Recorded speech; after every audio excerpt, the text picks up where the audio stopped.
Been a while. It's been a while. Oh, you love the suit. Thank you so much. It's the, This is a hoochie.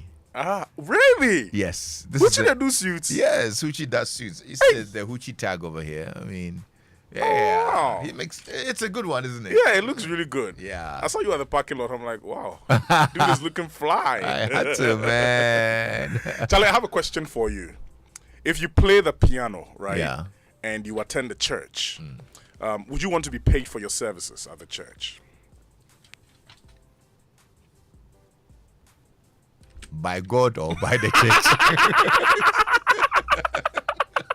Why did it take you 3 seconds? You know 3 seconds silence on radio is dead air. Why? It depends on who engaged my services.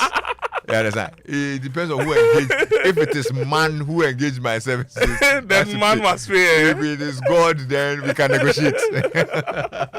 I like that. But founder and general overseer of Lighthouse Chapel International, Doug Hayford Mills, has been in the news this week, especially after a viral video on social media.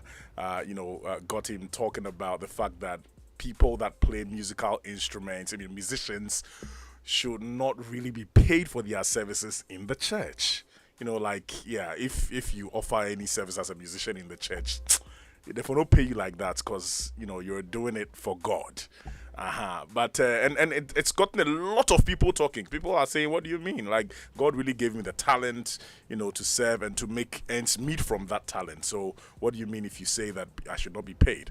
Now, one person who is with us, and when I say with us, a media personality and entertainment pundit, Dennis Ninoy, our own brother, has expressed disappointment with the comments from Pastor Doug Hayford Mills. He spoke to Doreen Avio on Daybreak Hits.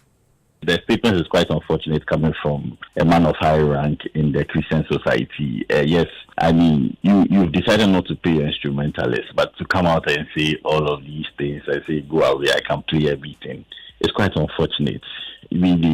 There are a lot of churches who don't pay their instrumentalists, but they open other opportunities for them, and will not have such conversations in public or even in sermons. And these things are highly discouraging for these young, skillful talents that are in the church. Most of these talents go from the church to other places. Are we trying to say that leave the church, go away, and go and join wherever you want to join? Use your gifting for whatever you want, and I don't care. No, we have a mandate as a church to keep these giftings in the church.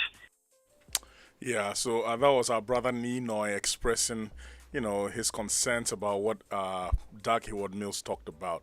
But the interesting thing, Doug Hayford Mills says, as for him, because he doesn't think he has to pay people, he has set up a musical school himself. So all the youngings who are in his church, will be trained. And I'm asking myself, what if later they are demanding payment?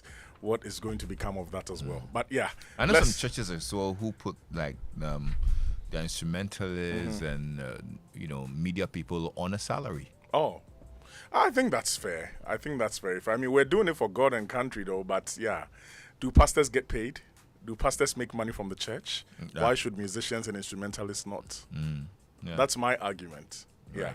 Unless you and I are both not going to make any money from the church, then yes.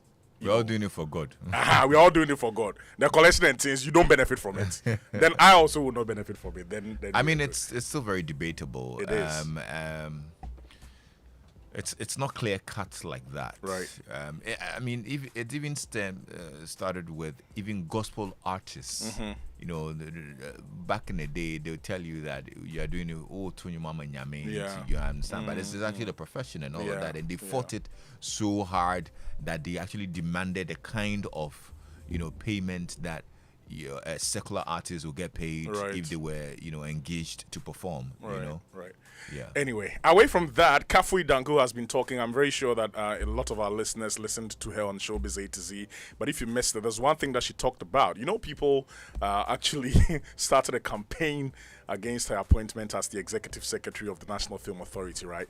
But Kofi Danko has been talking, and she says that, look, if you think or if you thought that she didn't deserve to be there, then that is actually very, very sad, and has described people who made such comments as clueless people. Listen to her.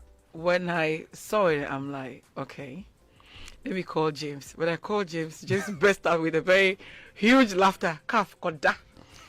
Calf and I laughed. But I want to believe, and the people in the industry also want to believe strongly that whoever did that may not be from our fraternity. Are you sure about that? Yes, there's a name. Yes, I will be back. No front to me. Exactly. So no, but there is a name. There's a name which I think is, well, there's a name, and I want to believe that whoever that person, if it's true, she must have done that with some really clueless people. Okay. Yeah. A lot of people were surprised that could even come up. So there are no names. I don't even think they belong to a fraternity. A lot of people couldn't believe they were from the industry. Yes. Let me chip in this. If truly they are from our industry, I'll be surprised.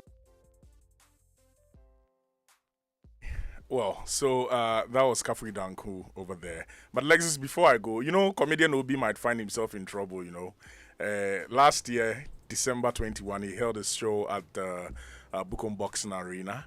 And he made some really interesting jokes. I was there myself. I heard quite a number of them. He made some jokes from, Napo. We all know Napo. And Napo says, Charlie, thanks for using my name to fill arenas, but it looks like you might have to bring me a cut. Just take a short listen. Does that mean? I didn't say that. I'm pleased. I said that if somebody who is a comedian is using my name and is filling calls, I'm very, very happy. I thank him because he's putting my name in there out for free. But I'll let my lawyers write to him and share the proceeds, the revenue, because I want to employ. Have you yeah. We share the revenue. We have to share the revenue. If you make me famous and not give me the money. I think I remember I saw the video of his troll. Said Napo blast everybody, including God. From Kwame Nkrumah to Atamils. He said God to... I said Nyakupo 24 Nyakupo crowd. But yes, that's all we have for you in our showbiz updates today here on Drive Time. I'm on your radio tonight. Lexis. Yeah. Daughters of Glorious Jesus on Fame Studio tonight. Ooh, that's from nice. From 9:20 to 9:50, 30 minutes uninterrupted. Aye. A bear fire. Sounds good. Can't wait. Yeah. If you miss it, we'll send our lawyers to you. Sure, certainly. We'll be on. I'm Kofi Hayford. Enjoy Kofi, your time. Thank you so much. Happy birthday to you, Samuel Dankwa, head of Value Chain CBG. Today's your birthday. We wish you well. And thanks for being an incredible colleague from your friends and from Eva. Cool. Also goes out to you, Kelvia Lanomo. My girl Kelvia's birthday today. Happy birthday, Kelvia. Happy birthday. Well, it's been a good day. Thanks a lot for spending time with us here on Drive Time on Joy. I'm Lexis Bill. Thanks a lot to my crew, Adam Naite, Philip Nye, Anita Tamer, Abo Johnson, Chris Piquet.